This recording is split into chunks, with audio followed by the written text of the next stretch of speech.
Pals for Life.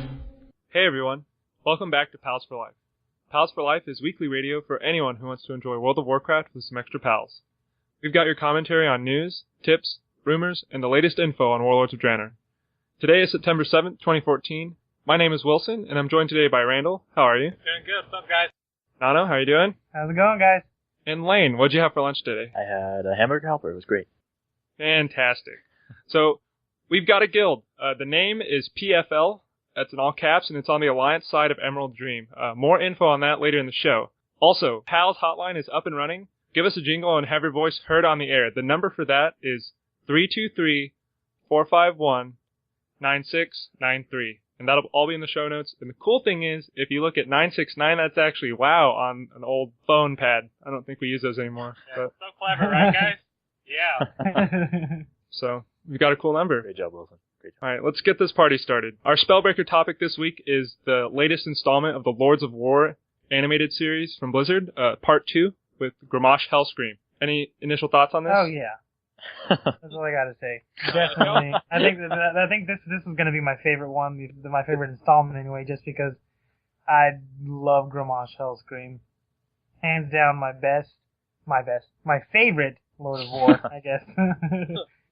I was wondering, I don't know who goes after that. I mean, I feel like Grommash is one of the most important Lords of War, and for him to be the second one's like... Yeah, I wonder how they decided... Did they peak early? Yeah, because they did Kargat first, right? Right. Which to do Grommash second is kind of weird. If anything, you figure he'd either be first or last, but yeah.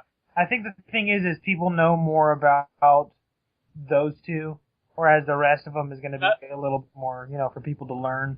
And that's quite plausible, too, because Kargath was at least in PC, So who was that? But, I mean, either way, it was sorry. The ogre. Did you guys know who that was? Oh, I have no idea. I think. It said he was an ogre warlord or whatever. Warlord. Yeah.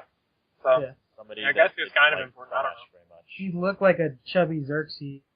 I don't know. I mean, just you think about the cinematics, and at first, when I saw the first, Lords of War with Kargath, I was like, it's not going to be as cool as the cinematics, obviously, but they still get me just as pumped up for it, Oh yeah, dude, that's good. Yeah, I think it's good voice acting too from the narrator. Oh, yeah. And the other cast. I love the art style too. They did some of this stuff with Diablo, and I don't know, they've probably done it with other ones, but it's a very interesting art style. It's very appealing. Painted, yeah, it's like a painted scene, and it serves the purpose of these quite well, and they do it really well.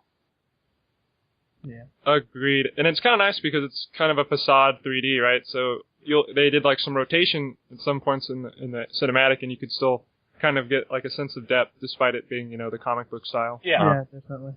I think it was just really great the tactics they used for how he escapes his chains. Yeah, that was pretty awesome. If teeth, I kind of felt that coming on, like the literal have teeth thing.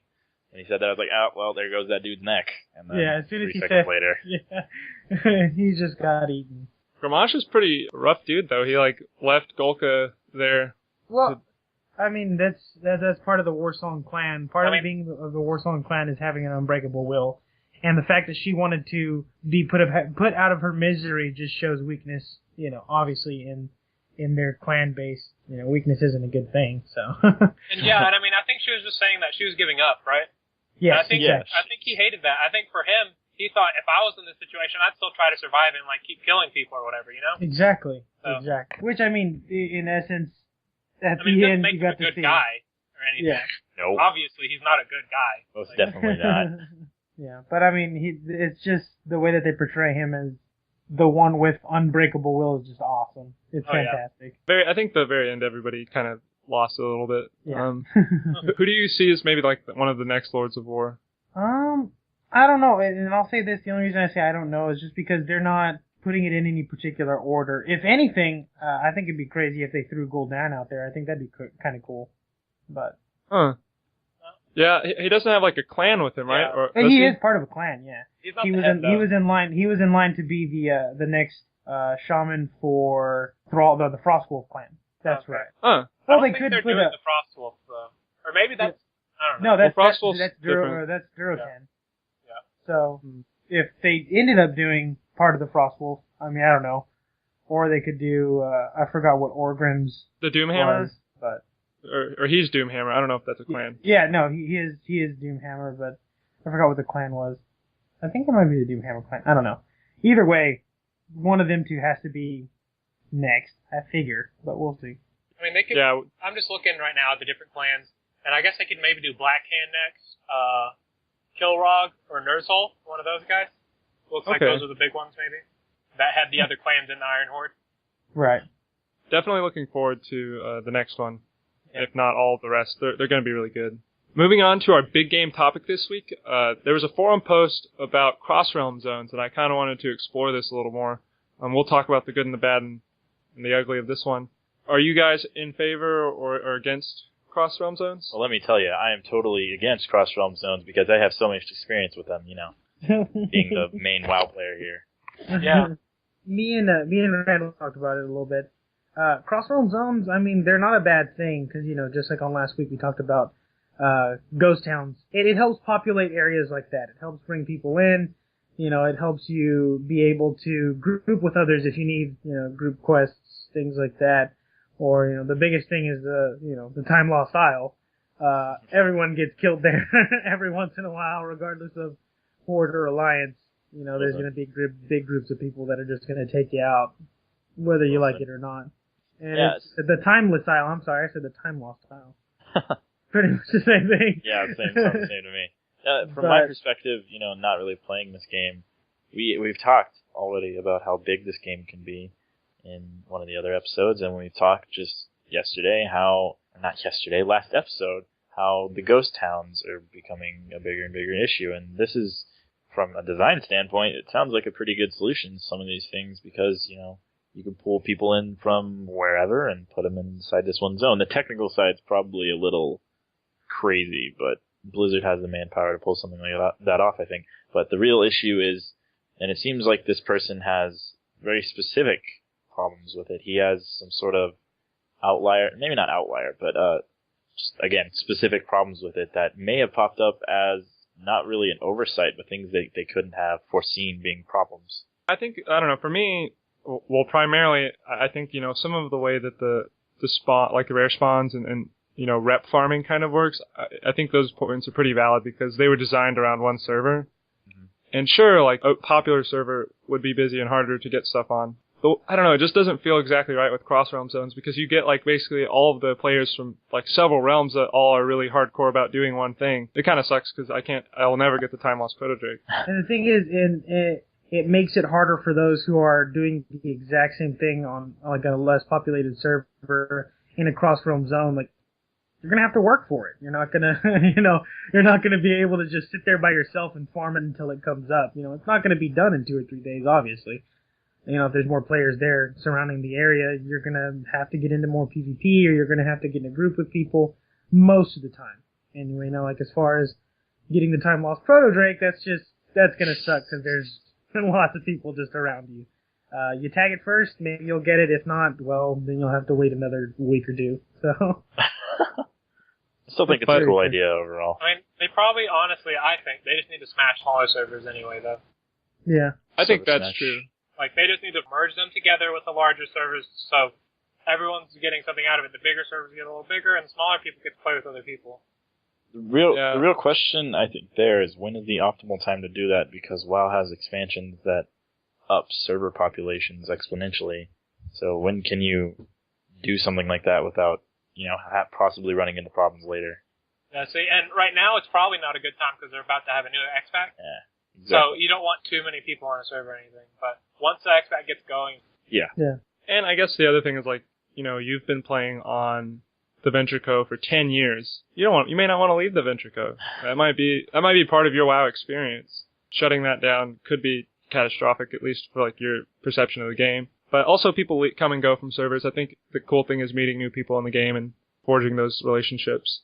This thread did actually draw out a blue post, and I thought that this quote was really interesting. And this is from Bashiok, actually. It's largely a psychological issue of perceiving others as invaders into your space and blaming the gate that allows them in, instead of what they are. I think that's very true. Yeah, that's an interesting way to think about it.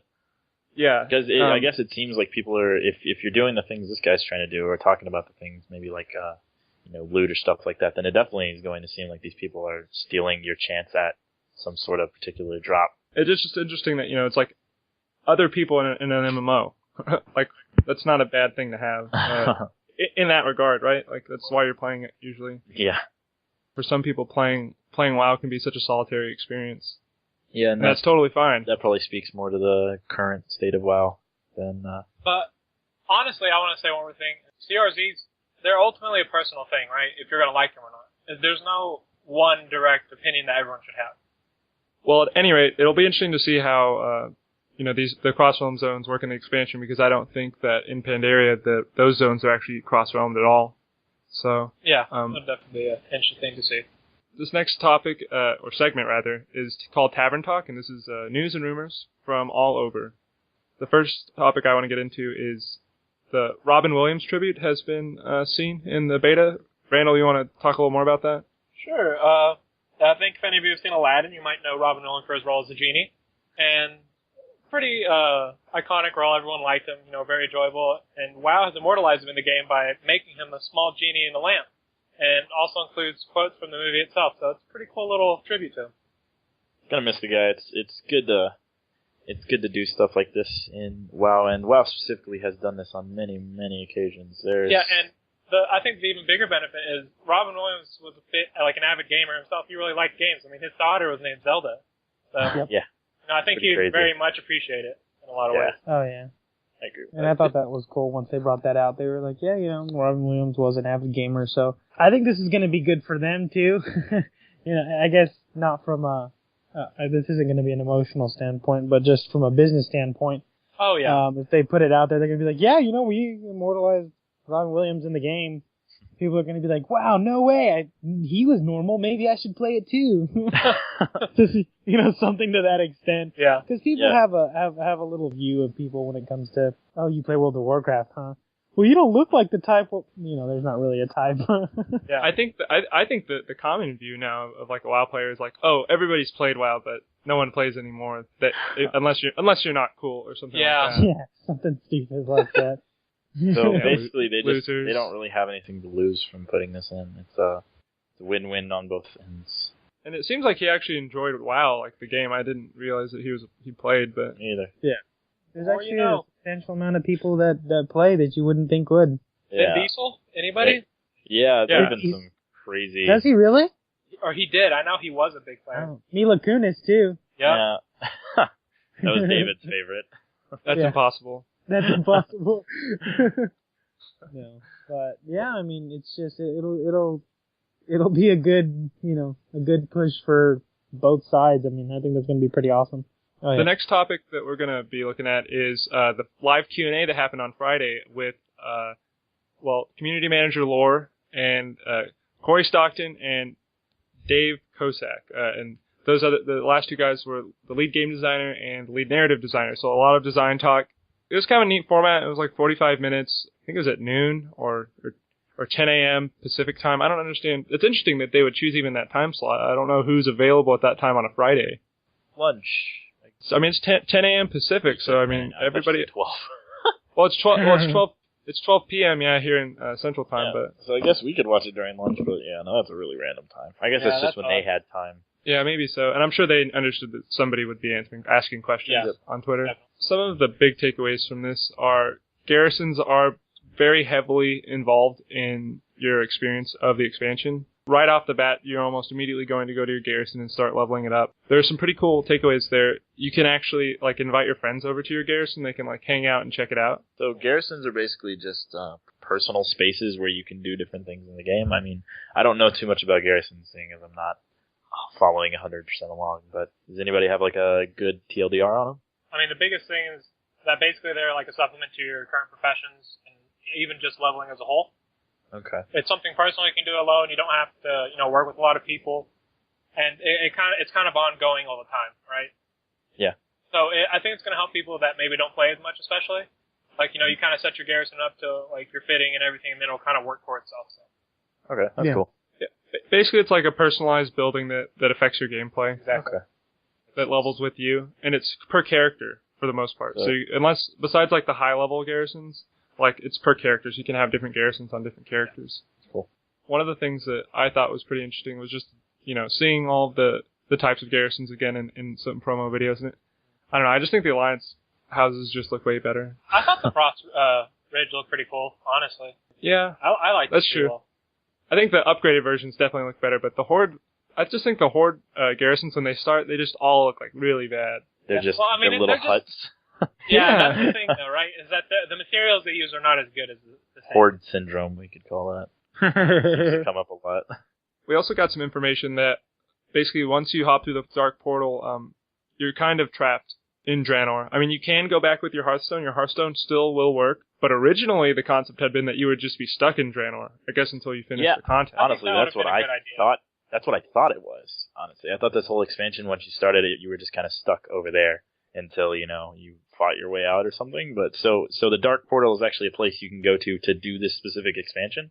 Basically, like, once you start the expansion, you go through the Dark Portal and try to shut it down on the Draenor side, because that's where the Iron Horde's getting in from. Yeah. And so you're working with Archmage Khadgar, Thrall, and the Vindicator Marad, the guy who narrates Lords of War, with that process. The Draenei? Yeah, basically, once you get on that side, everything goes south, and you end up stuck on Draenor. In quotes, stuck. But yeah, I guess basically what had happened is they thought it would probably be an inflammatory design decision to force people to stay on Draenor, so... Yeah, that would definitely segregate the player base a little bit. Do you think it's going to be like they did in... PC? In Cataclysm? When after you fell off the ship, you were kind of stuck in there until... Oh, and yeah. It'll be like pretty much like that. I think so, because you can still hearth out. Yeah. I just didn't really like the fact that they did that. I think the biggest problem with Bashir was that it was like all water, I hated it. I hated being in water. Honestly. Yeah. Yeah. It's still going to be pretty cool either way, because I think this expansion is going to be better. I'm excited about the expansion. I do think it would have been cool if you could have gotten stuck on Draenor, just so everyone's kind of in it together and there's no way to kind of get on top. Some nice immersion to the game. Yeah. That would have been definitely like an all-in sort of strategy. Like, you love it or you hate it. Like, we're just going to throw it at you and you all have to figure it out, and we're not helping you deal with it. And that's probably a factor of why they didn't do that. Because some people would probably be extremely pissed. Why can't I play the rest of the game? Jeez. In terms of starting zones, Alliance is going to hop to the Dark Portal and then get started in Shadowmoon Valley, and the Horde is going to go over to Frostfire Ridge and work with the Frostwolf clan, led by Duratan. So that'll be cool to get to see him in the game. Yeah, we heard Ishmael being really hyped about that. Dude, you have no idea how excited I am for this. So, are there any doubles that are going to meet each other? So you're asking if basically is anyone going to go through the portal and find themselves on the other side? Yeah. Right. That'd be pretty interesting, but I don't know if they're willing to get it. I just think that wouldn't that severely change the timelines though? Yeah, that would really screw with stuff. They're already messing with stuff enough as it is. I don't know if they could. They're going to turn it into the butterfly effect real fast if they do that, I guess. Oh gosh. Wow. I just meant that by taking those people out, it seems like it would severely affect the timelines. That's a question. You should have been on Twitter on Friday. Yeah, I should have, man. But in terms of other characters who are not making an appearance, Bud, Nedrek, and Magtheridon are not going to be showing up. That's kind of sad. Who are these people? Dun, dun, dun. So Magtheridon was one of the first bosses that. Well, I don't know if he was one of the first. I think he was like the second or third raid that you had in Burning Crusade, which also took place basically in Outlands, which is the shattered version of Draenor. So another note is that there are going to be story quests with weekly chapters that unfold over 3 to 4 months of time. Oh, that sounds fun. Yeah, I think that's really interesting. It depends on how they play it out, but yeah, that could be pretty interesting lore-wise and gameplay-wise. Yeah, I think it'll help kind of mix up the gameplay. The zones basically have level cap content, so every zone kind of has like a level 100 area. Yeah. Okay. And that's from day one? Yeah, I mean it's just going to basically every zone will act like the Timeless Isle in the sense that there will be rotating content, so you can go out and do different quests and different objectives. At some point I'll be like in Goldshire, like killing some level 100 mob. Well, let's be clear. I'm just talking about the Draenor zones. Oh, okay. Yeah. Yeah. Sorry, no time in Goldshire. You know how everyone loves that, but I think that it was a pretty informative Q&A. Rexar will be also making an appearance, but as to what degree is yet to be determined. Cool. So, and also there will be some more cinematics, but they have a less is more mentality to it. So Yeah. Cinematics is in the Warlords ones, or are we talking like the full on reveal cinematics? Full on. Oh, cool. And are they going to be? Well, here's the question: are they going to be related to Warlords, or are they going to be for the next cinematics? Was that? Oh, I think it'll be with the main story of the expansion. Oh, cool. So these could possibly be related to those monthly story things they're doing. Yeah, maybe so. They just said they were going to be dishing them out very sparingly. So Another headline we've got here is that Blizzard sent out a special to specific players of Blizzard games that aren't World of Warcraft for them to get free WoW subscriptions until the 26th. So what was your beef with this, Olsen? I don't know if it's beef. I just think it's interesting that Blizzard decided basically to extend an invite to WoW only to people who don't play WoW, but also play Blizzard games. It's not like anyone can walk up and play WoW. I feel like that would have been the better move, right? Like let everyone play WoW free till the 26th. That would have made a lot of waves. Yeah. So then you gotta wonder why they're not doing that, because haven't they done that in the past? I've seen them do some promos. I don't know. I feel like they've never given anything like free to people that consistently play. Not like that. Yeah. Yeah, I think that's probably where I have a little bit of beef. It's like somebody who's played the game since vanilla and has given thousands of dollars to Blizzard. Yeah. Oh yeah, they've never gotten a free month out of it. Like, you three have probably funded this entire expansion. The only thing that I have received ever from Blizzard was the baby Blizzard bear, the pet, and that's it. I can honestly say that is the only thing that I have gotten from them for being a loyal customer. But it's so adorable. You're gonna get the corgi. Yeah, pretty soon. But I guess anyone can get the corgi if they're online. Yeah, that's the thing. Doesn't matter how long you played. Yeah, because it's not something thing. specific. Well, there are certain, feats of strength and certain, items that get phased out over time. I didn't get one of these emails, so I mean, I only played till like level 20-something. I haven't played in at least 2 years, and I didn't get one of these. So I think it's odd from my standpoint. Why aren't they trying to rope me back in? That's People true. who haven't. Nobody likes you, Lane. Yeah, pretty much. They don't want you back in, like, Lane. Okay, guys, why don't you want me to play your game? Some people who are playing WoW are a group of Swedish boys who were part of a study based. Smooth transition. Excellent. Oh yeah. So Swedish academics Pia Sundqvist. Oh wow, that was terrible. Wow. And Liz Kirsten Sylvan studied some 4th grade Swedish boys who spent about 11.5 hours a week doing things in English outside of school. And about 3.5 hours of that time were spent playing computer games, including WoW. So that's interesting, having WoW as like a language learning tool. Yeah. I think that's pretty cool. I think that's smart because when people can get into something, they can really understand a language. Yeah, because it's just like a necessity.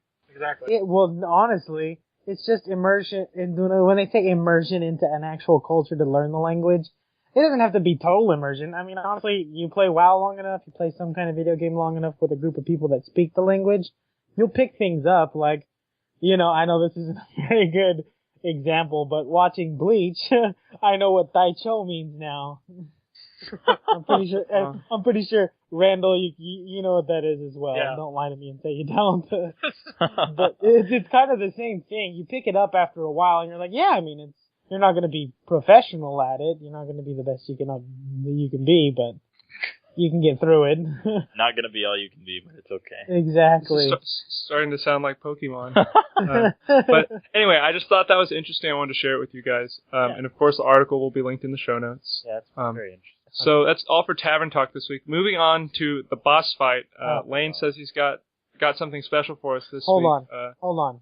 Before we start, guys, we have to make sure that we're buffed because we wiped last week. Remember? We got called out on that. Trevor told us we wiped, so we have to be ready this time around. All right, dude. I brought some pots this time. Bought them off the auction house straight up, so pass them out. I got a banquet of the grill if we need it, guys. Sounds good. Let's feed up, guys. 20 seconds to get that buff timer going.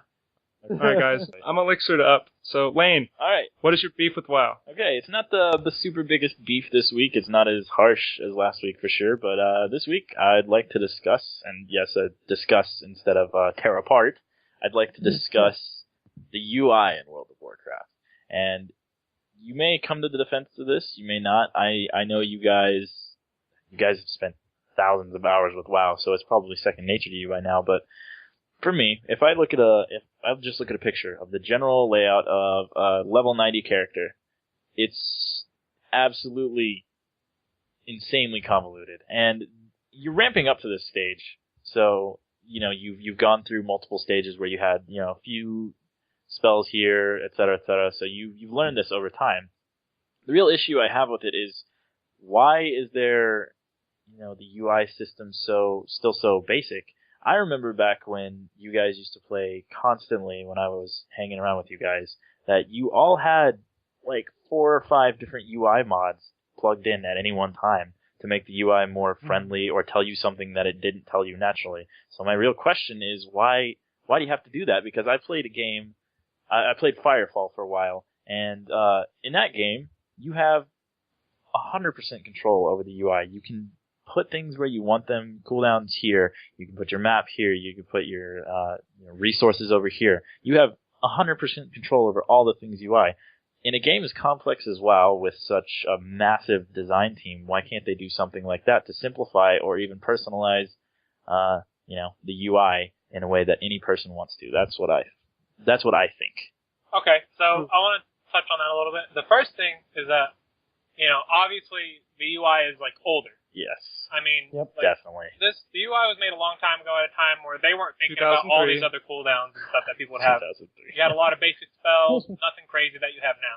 Mm-hmm. I think the biggest reason that they don't change it, though, is because people like their mods. You know, I may like using my raid, my deadly boss mods and all that stuff. You know what I mean? Whatever it is. People like using that stuff, and they don't want to change from that. And, you know, I think if Blizzard forced their way too much into it, most people wouldn't like it that much. Agreed. Okay. Fair point. And coming off of that, I want to say that their basic interface that they have right now is really easy for someone to learn. You know, it's not having to worry about, I just started and why is all this moving? I don't want to move all this around. I don't have to. No, you don't have to. But like Randall said, you know, if they start to get rid of being able to do modifications to your interface, you know, people are going to get pretty nasty about it because people have their own things set up. Yeah. You know, they have their own interface set up that they've been using since vanilla, so why mess with something that's working? Yeah, I definitely do not want to remove that from people. I mean, I know people would be very pissed if their hours of finding UI mods and getting used to that got removed. Yeah. They would not be happy. So that's got to stay. Right, and the thing is, the interface that they have right now is easy to learn, and it's easy for people that are just starting. Being at level 90, say you get a boosted character from the get-go, you're going to have to learn rotations and things like that, and not moving the interface around and having interchangeable interfaces is going to make things a lot easier for them to do that. So I think right now their interface is pretty good as it is. Yeah. Well, what do you think about it? I was going to say, I would like to just add that, you know, WoW does have a very wide audience. So having a standardized layout like that, even though it is very simple, does make it easy to grasp. And so, you know, if you're an older player that plays WoW, or a really young player that plays WoW, you can still keep up with it, even though, it does kind of get to be a lot to manage. It's still only a certain amount of layouts you can deal with, so it's not as overwhelming.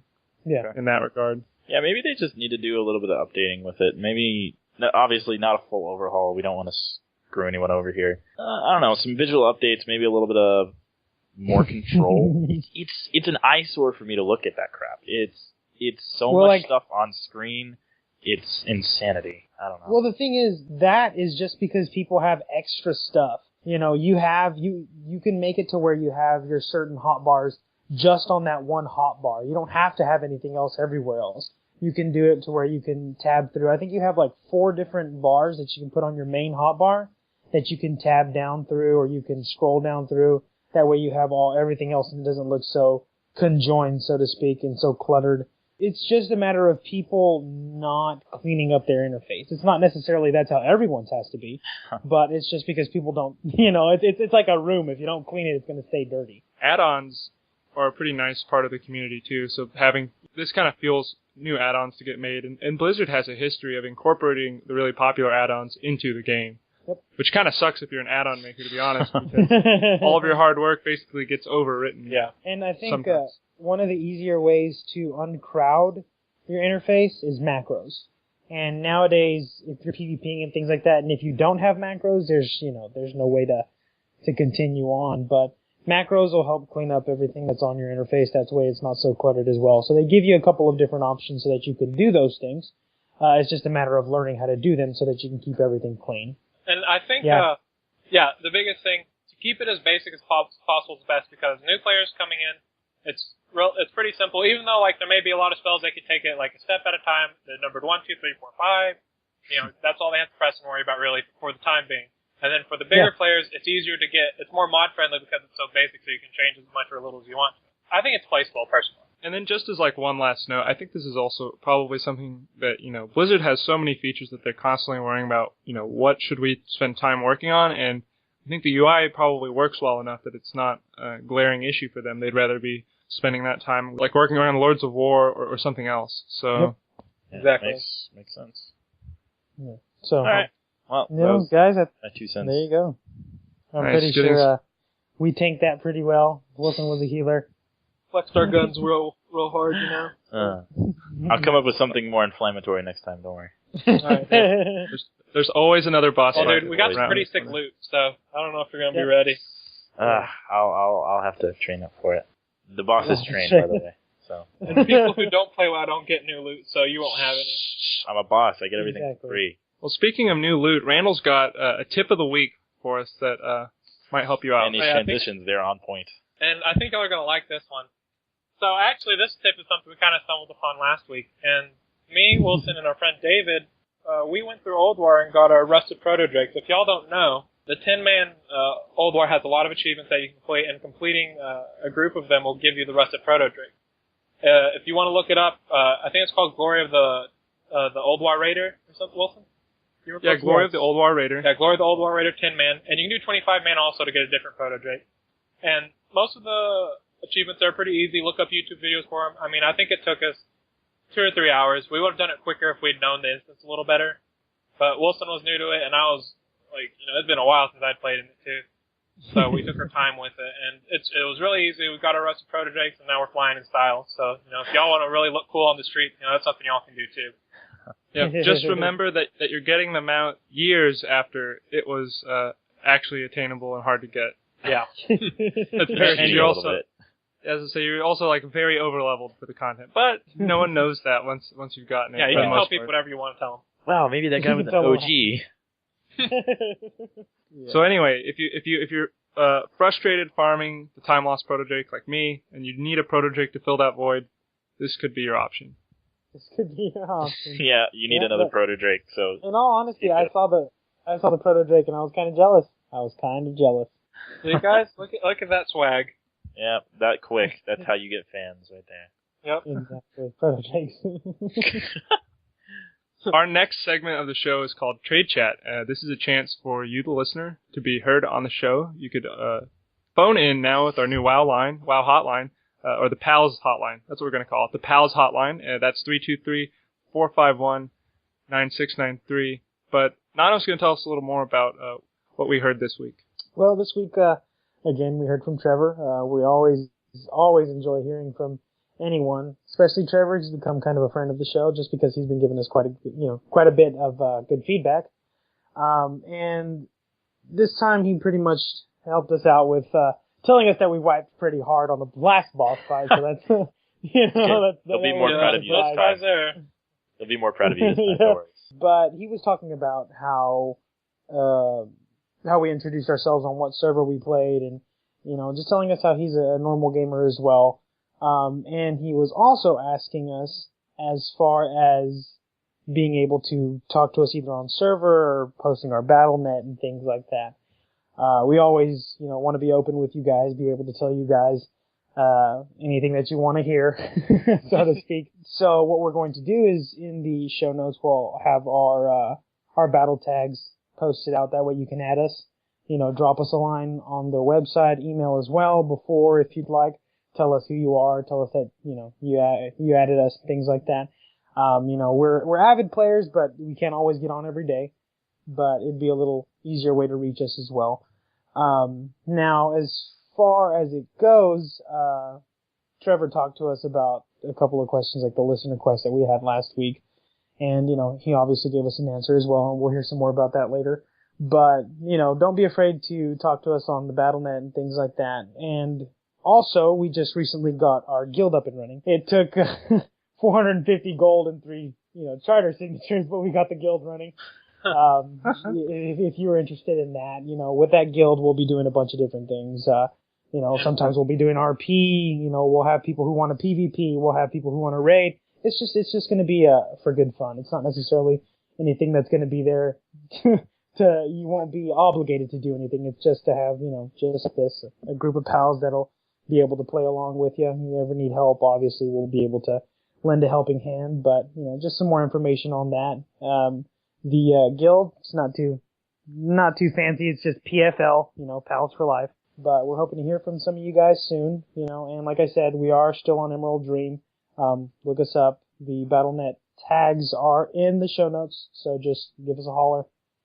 And does anybody else have anything else to add?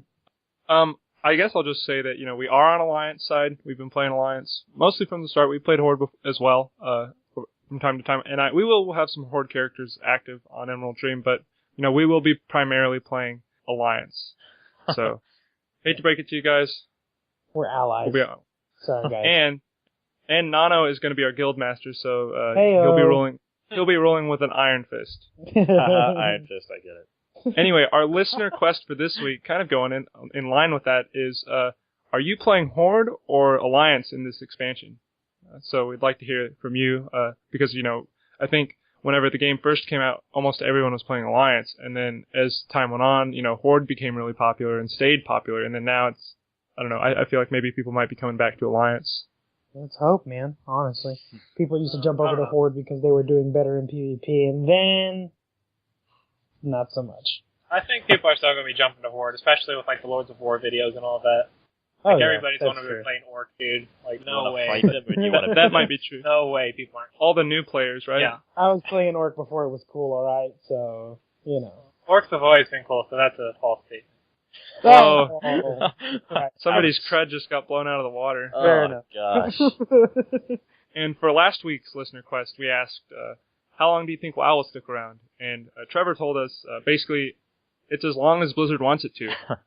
Blizzard has, basically a stranglehold on the market. People are still playing StarCraft 1 competitively in some places, so it's pretty much as long as Blizzard wants to put out the content. Yeah, I agree. That's pretty much... Blizzard is Blizzard, and that's all there is. They're a superpower. Blizzard is life. Taken down. Blizzard is love. Blizzard is life. Oh boy. At this point, we're going to close out the show. Thank you so much for tuning in this week. Please feel free to shoot us any questions, complaints, or tips on nabbing rare mounts to pals@palsforlife.net. And to listen to any of our previous episodes, check out our website. That's palsforlife.net.